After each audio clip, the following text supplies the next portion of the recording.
Hello everyone, welcome to I GATE Bhilai. So GATE 2025 के results आ चुके हैं और हमारे आई गेट से हमारे बीच में एक topper Shruti Rao, she is from Ahmedabad and she has got all India rank of 1061 in GATE 2025। So first of all Shruti, congratulations. Thank you sir. और सबसे पहले आप अपनी जर्नी के बारे में बताइए, मतलब मोटिवेशन बताइए कि आपको गेट के लिए मोटिवेशन कहाँ से आया। हाँ, बेसिकली मैंने 11th स्टैंडर्ड जो था मेरा वो स्कूल बोर्ड पे फोकस किया।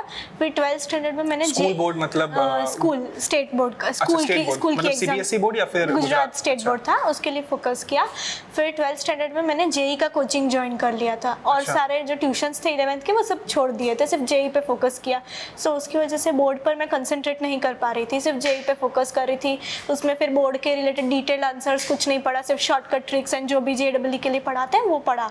तो उससे फिर बोर्ड्स पे थोड़ा इफेक्ट हुआ और जेईई के दिन थोड़ा एग्जाम में पैनिक हो गया, थोड़ा मैसअप हो गया। तो जो एक्सपेक्टेशंस थी वो नहीं हो पाया। जेईई में फिर 94 परसेंटाइल आए थे मेरे, फिर बोर्ड्स में फिर 84 परसेंटेज थे 12th बोर्ड्स में।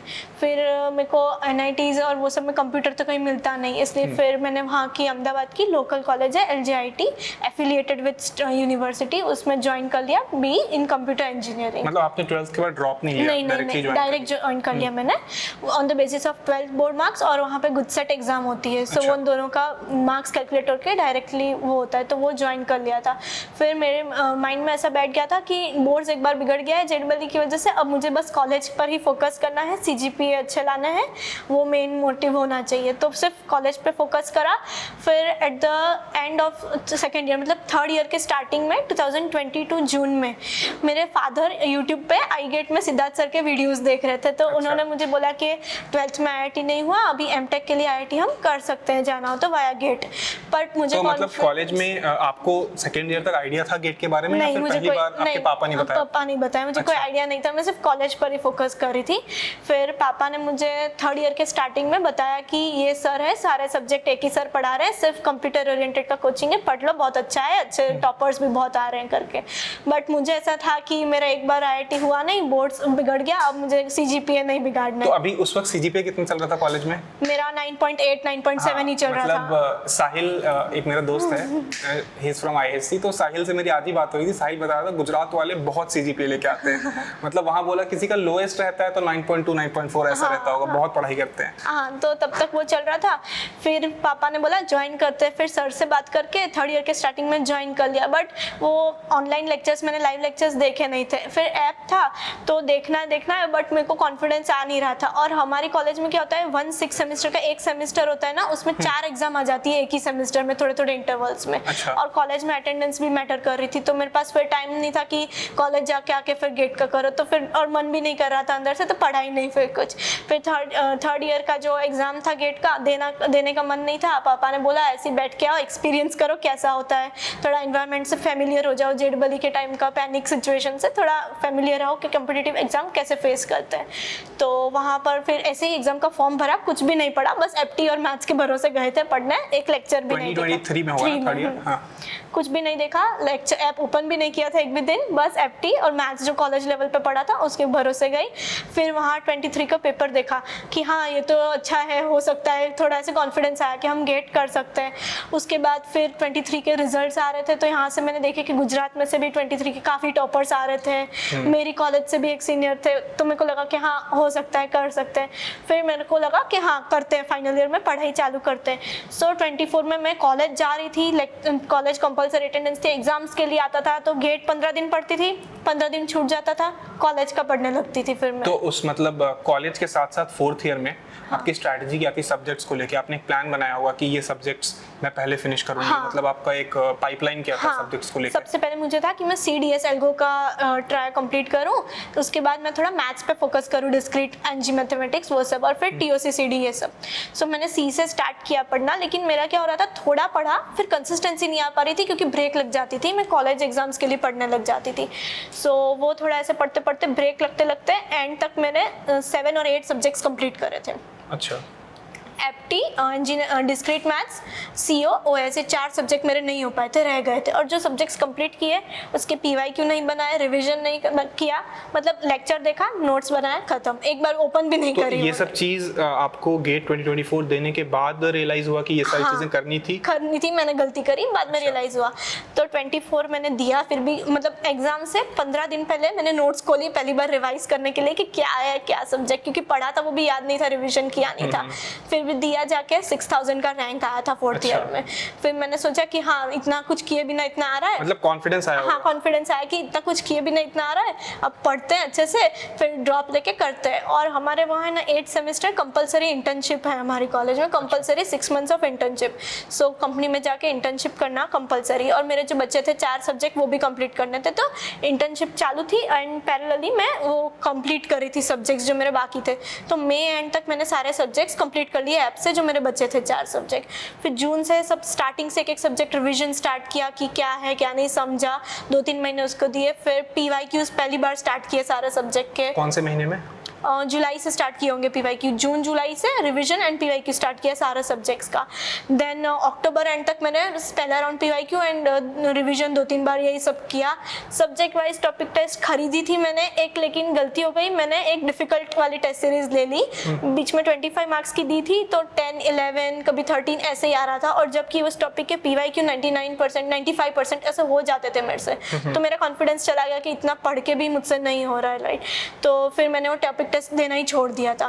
फिर अक्टूबर के बाद से मैंने दूसरी एक टेस्ट सीरीज गेट लेवल की परचेज करी, फिर उसमें टॉपिक वाइज नहीं खरीदी थी, सिर्फ मॉक एंड सब्जेक्ट वाइज थी, सो वो लिया था। सो उसमें सब्जेक्ट वाइज देती गई, और फिर PYQ सेकेंड राउंड स्टार्ट किया मैंने करना। फिर नवंबर एंड तक यही सब किया मैंने, फिर नवंबर एंड से मॉक टेस्ट चालू करी मैंने। तो PYQ को लेके आपकी क्या स्ट्रैटेजी रहती थी? मतलब सारे questions after watching the lectures आपसे एक गो में बन जाते थे, एक फ्लो में, या फिर जो नहीं बन रहे हैं उसको लेके क्या स्ट्रैटेजी थी, कैसे उसको आप हैंडल करते थे? मतलब मैं टॉपिक वाइज PYQ करती थी, चैप्टर वाइज। तो सारे तो नहीं बनते थे पहले गो में, लाइक अगर 20 क्वेश्चंस है तो 14 या 15 बन जाएंगे, बाकी 6-7 अगर नहीं बन रहे हैं तो उसको पहले खुद से सोचूंगी, नहीं हो रहा है तो नोट्स में से वो कंसेप्ट फिर से रिवाइज किया, हो गया तो ठीक है, फिर भी नहीं हुआ तो फिर गेट ओवरफ्लो की वेबसाइट से जाके उसके सॉल्यूशंस पढ़ लिए, समझा, फिर ट्राई किया, फिर हो गए। और वो क्वेश्चंस को स्टार मार्क कर देती थी कि जो मेरे से पहली बार में नहीं हुए, आगे के लिए प्रैक्टिस करने के लिए। सो ऐसे करते करते सारे के सारे PYQ 2 बार कंप्लीट कर लिए मैंने, एंड थर्ड टाइम के लिए सिर्फ स्टार क्वेश्चंस करे मैंने, जो जो मुझे काम के लग रहे थे। सो नवंबर एंड से मैंने मॉक टेस्ट देना स्टार्ट किया।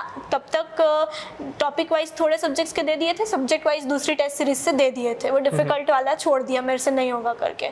फिर मॉक्स देने चालू करे मैंने, तो वो जो गेट लेवल की टेस्ट सीरीज थी वो दिए मैंने पहले। सो उसमें मैंने दिए तो मेरे अच्छे मतलब आ रहे थे, पहले 1-2 टेस्ट दिए तो 56, 57 आए, फिर थर्ड फोर्थ टेस्ट से 60 प्लस स्कोर चला गया, तो 60 to 75 मार्क्स की रेंज में मेरे मॉक टेस्ट में स्कोर आ रहा था। फिर मुझे लगा कि डिफिकल्ट वाली टेस्ट सीरीज अब देख के देखते हैं कि इसमें इतना आ रहा है तो कैसा होगा, तो उसका मैंने दिया तो 31, 30 ऐसे मार्क्स आने लगे डिफिकल्ट वाले में, तो फिर से डिमोटिवेशन हो गया कि उसमें 70। और ये जनवरी की बात है? दिसंबर की। अच्छा, हाँ। कि यहाँ तक जा रहा है और अब यहाँ ये आ रहा है तो क्या होगा, अभी तो 1 महीना बचा है, अब क्या होगा। फिर भी 2-3 कंटिन्यूअस में दिए, 4 मॉक दिए उस टेस्ट सीरीज के, मैक्सिमम 35 तक गया, फिर मैंने छोड़ दिया कि अब नहीं होगा। फिर से स्टार क्वेश्चन जो थे PYQ के वो लगाए, रिवीजन करती रही, एंड देन वापस जो गेट लेवल की टेस्ट सीरीज थी उसी पे फोकस करा सिर्फ। तो ओवरऑल इस पूरे ड्यूरेशन में आपने कितने फुल लेंथ मॉक्स दिए होंगे? फुल लेंथ 31 दे दिए सारे मिला के, 31। और उनका लगभग एक एवरेज कितना होगा? Average 63 to 75 marks. अच्छा, रेंज। ठीक है। और आप मतलब टेस्ट की एनालिसिस के बारे में अगर कुछ बताना चाहें कि आपकी स्ट्रैटेजी क्या थी कि टेस्ट को कैसे एनालाइज करूं मैं? सबसे पहले टेस्ट सबमिट करने के बाद मार्क्स देखा, रैंक देखा, फिर देखा कि अटेम्प्ट इतने करें, इनकरेक्ट इतने हैं, स्किप्ड इतने हैं, करेक्ट इतने हैं। तो पहले ये देखती थी कि जो इनकरेक्ट है वो क्यों इनकरेक्ट है, मैंने कहाँ गलती कर दी, क्या है सॉल्यूशन, समझो वीडियो सॉल्यूशंस है वो देखो। फिर करेक्ट वाले में ये देखती थी कि मैंने जो मेथड से आंसर निकाला है वो मेथड सही है या मतलब गलती से आ गया है, या फिर कोई उससे छोटा शॉर्टकट अवेलेबल है या नहीं है, तो वो शॉर्टकट समझती थी। और जो स्किप क्वेश्चंस थे वो समझती थी कैसे है, फिर उसके कंसेप्ट जो थे वो सीखती थी, नोट्स में से रिवाइज करती थी, ये सब। और आप उसके एनालिसिस के लिए अलग से भी कुछ हाँ, कर रहे थे या फिर? मैंने एक नोटबुक बनाई थी सिर्फ टेस्ट एनालिसिस की, जिसमें सिर्फ इंपॉर्टेंट पॉइंट्स लिखे थे और जो नए कंसेप्ट्स मिल रहे थे वो लिखे थे। बाकी ओवरऑल नोट्स की कोई शॉर्ट नोट्स नहीं बनाई थी मैंने सब्जेक्ट्स की, सिर्फ जो मेन नोट्स थी ना उसमें हाईलाइटर कर दिया था जो जो इंपॉर्टेंट लग रहा था, वही नोट्स, मेन नोट्स ही पढ़े मैंने। और मेन नोट्स को आपने ओवरऑल लगभग कितने बार रिवाइज किया होगा, मतलब पूरा नोट्स पलटते हाँ, हैं? पूरा नोट्स 3 to 4 टाइम्स पढ़ा है मैंने, पूरा रिवाइज किया होगा आपने। हाँ।